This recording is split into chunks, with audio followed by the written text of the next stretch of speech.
Good morning. आज आप लोगों का ये मोटिवेशन दूसरा क्लास है। जितने भी 12th के छात्र हैं 11th के लिए भी साबित हो सकता है और 10th के लिए भी। 12th में फिजिक्स, केमिस्ट्री, मैथ, बायो और आर्ट्स के जितने भी सब स्टूडेंट्स हैं, कॉमर्स के जितने भी स्टूडेंट्स हैं, ये सबों के लिए ये वीडियो आपको बहुत ही एडवांटेज देगी। सबसे पहले हम बात करेंगे ऑब्जेक्टिव पे। स्टेप फर्स्ट में आपको हम बताने जा रहे हैं ऑब्जेक्टिव किस तरह से सॉल्व कीजिएगा कि आपको अच्छा सा खासा मार्क्स आए। बहुत सारे स्टूडेंट के दिमाग में बहुत तरह की प्रश्न चलते हैं, किस तरह से ऑब्जेक्टिव बनाएं कि हम कम समय में अच्छा स्कोरिंग करें। इतना ही नहीं, इस बार बिहार बोर्ड आप लोगों को 100 ऑब्जेक्टिव दे रहे हैं। जिस सब्जेक्ट में प्रैक्टिकल है उसमें 70 दे रहे हैं। तो किस तरह से कम समय में सॉल्व करें और सही से बनाएं, आपको ये वीडियो बहुत बड़े एडवांटेज। देखिए, हम चलिए बात करते हैं। ऑब्जेक्टिव में 4 ऑप्शन होते हैं, आप भी जानते होंगे। जब 4 ऑप्शन होते हैं तो आप जो ऑब्जेक्टिव आपको खुद से आती है वो तो आप सॉल्व कर लेते हैं। ऐसा तो सब नहीं करता है। कभी कभी जो आप को नहीं आता है उस पे दिमाग कैसे लगाए, जो नहीं बनता है उस पे कैसे दिमाग लगाए। इस तरह के जो ऑब्जेक्टिव्स है किस तरह से सॉल्व करें। तो कुछ नहीं करना, जो पहले आप सॉल्व करते हैं ऑब्जेक्टिव आपको आती है उसको आप बना ले। फिर दूसरा स्टेप में देखेंगे। दूसरा स्टेप में कभी कभी ऑप्शन जो 4 होते हैं उसमें से एक ऑप्शन इनमें से सभी का रहता है। इनमें से सभी का जो ऑप्शन रहता है 100 में 90 या 95% वो सही ऑप्शन होते हैं। तो दूसरा हुआ, तो इसको टिक लगाएं। अगर आपको सारा क्वेश्चन बनाने के बाद कुछ नहीं जानते हैं तब, यानी कि उस क्वेश्चन में आपको 4 ऑप्शन में 3 ऑप्शन में आप अगर लग रहा है कि ये सब नियरेस्ट आंसर होगा इसमें, तो अब आप ऑल ऑफ दीज दीजिए। नियरेस्ट का मतलब नज़दीक। नेक्स्ट स्टेप हम थर्ड देखते हैं। कभी कभी ऑप्शन में आपको देखे होइएगा कि दोनों रहता है, ए और बी, माने बोथ, दोनों। ए भी आंसर है, बी भी आंसर है, सी में दे देगा बोथ। उस कंडीशन में बी आंसर जो है 80 से 70% वो दोनों जो है बोथ वाला जो आंसर होते हैं वो आपका सही रहता है। उस कंडीशन में ये भी देखना होगा आपको जो नियरेस्ट आंसर होगा है कि नहीं दोनों में, तब जा करके आप बोथ मार दीजिए। इसके बाद चलिए स्टेप सेकेंड हो गया। स्टेप थर्ड में बात करते हैं। स्टेप थर्ड में बिहार बोर्ड आपको जो क्वेश्चन पूछती है उसमें आपको नन ऑफ दीज का जो आंसर रहता है वो 1% या 2%, समझ लीजिए 5% जो है आंसर रहती है। अधिकतर नई के बराबर नन ऑफ दीज क्वेश्चन पूछता है। तो याद रखें, नन ऑफ दीज करके नहीं आवे। अगर 1-2 रहे ऑप्शन में नन ऑफ दीज, इनमें से कोई नहीं, तो आप याद रखिए उसको मत टच कीजिए, नहीं तो आपका जो गलती हो जाएगी। इस तरह का हो गया स्टेप थर्ड। अब बहुत सारे स्टूडेंट्स ऑब्जेक्टिव किस तरह से सॉल्व करते हैं, वो मार्क शीट देता है। इसके बाद कुछ बच्चे ऐसे होते हैं जो क्वेश्चन हाथ में मिला, पढ़ना स्टार्ट किया, पढ़ने के साथ साथ वो क्या करता है, बनाना स्टार्ट करता है। फर्स्ट बनाया, पेंट किया, सेकेंड बनाया, पेंट कर दिया, थर्ड बनाया, पेंट किया। जो मतलब आपका ऑप्शन है आ रही है वो पेंट करते जाते हैं। इस तरह से भी बनाते हैं।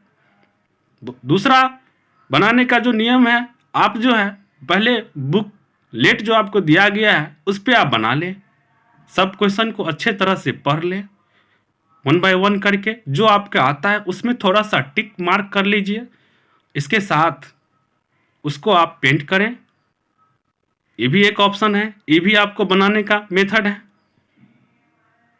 कभी कभी स्टूडेंट्स क्या करते हैं, एक जगह पे बी पेंट कर दिए, वो जानते हैं ए आंसर है लेकिन बी पेंट कर देते हैं, फिर वो करना चाहते हैं चलो हम ए भी पेंट करते हैं। इस तरह से आप पेंट ना करें तो अच्छा है। अगर करते हैं तो हो सकता है आपका टाइम भी बर्बाद होगा, टाइम के साथ साथ आपका तो वो आंसर गलत ही हो गया। इसीलिए आपको उसको टच ना करें, छोड़ दें वैसे ही। व्हाइटनर का ना प्रयोग करें। व्हाइटनर का भी प्रयोग आप करते हैं तो आपका हो सकता है OMR नहीं चेक हो, इस तरह से व्हाइटनर का प्रयोग ना करें। दूसरी बात, कुछ ऐसे बच्चे होते हैं कि बनाते समय ऑब्जेक्टिव घबरा जाते हैं। घबराए नहीं, उसको शांति से थोड़ा सा दिमाग को रिलैक्स करके और जो है उसको सॉल्व करें।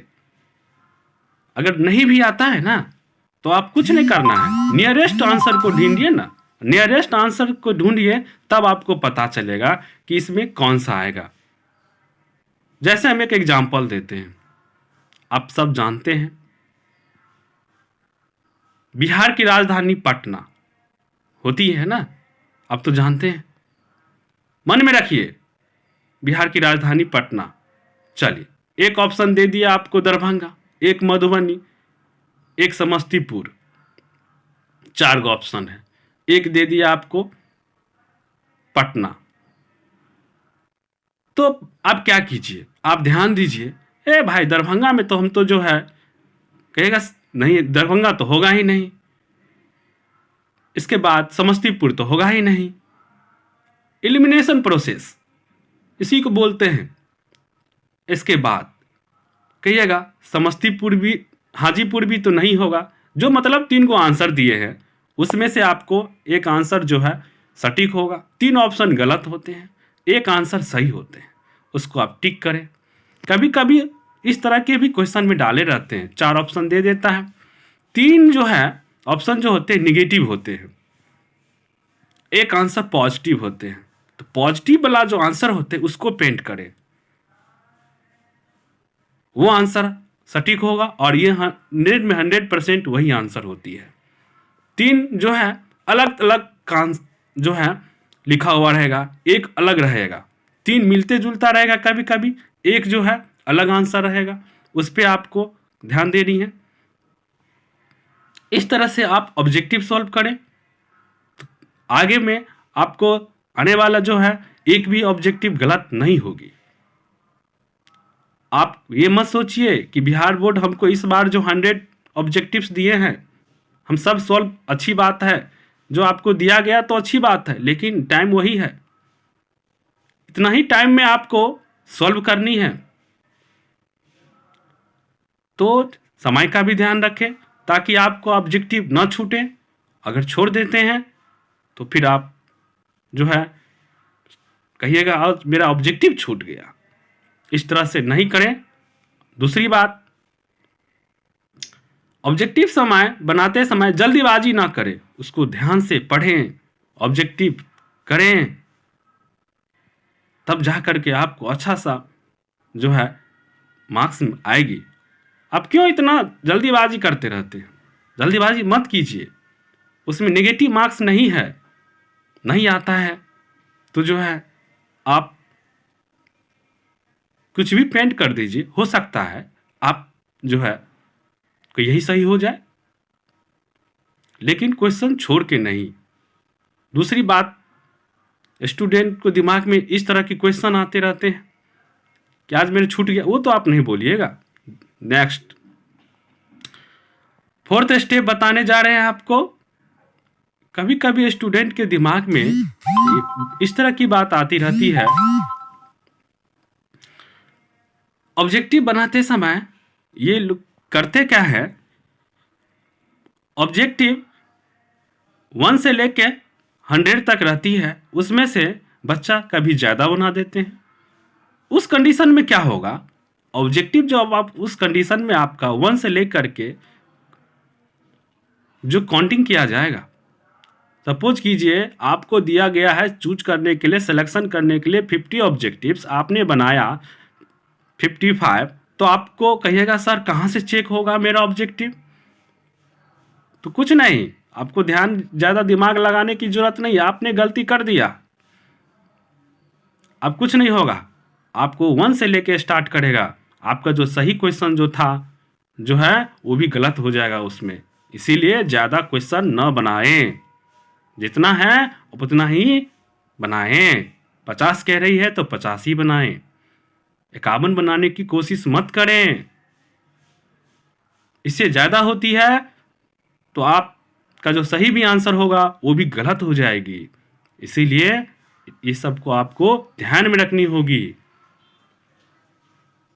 चलिए आज आप लोग को इतना बता दिए, और नेक्स्ट जो है दूसरे दिन जो है थियरी पेपर में आपको बताएंगे कि सब्जेक्टिव जो है किस तरह से लिखें, लॉन्ग क्वेश्चन, शॉर्ट क्वेश्चन। एक बात और, कुछ बच्चे कुछ स्टूडेंट्स देख लेते हैं छोड़ देते हैं वीडियो को, कोई बात नहीं, लाइक शेयर नहीं करते हैं, सब्सक्राइब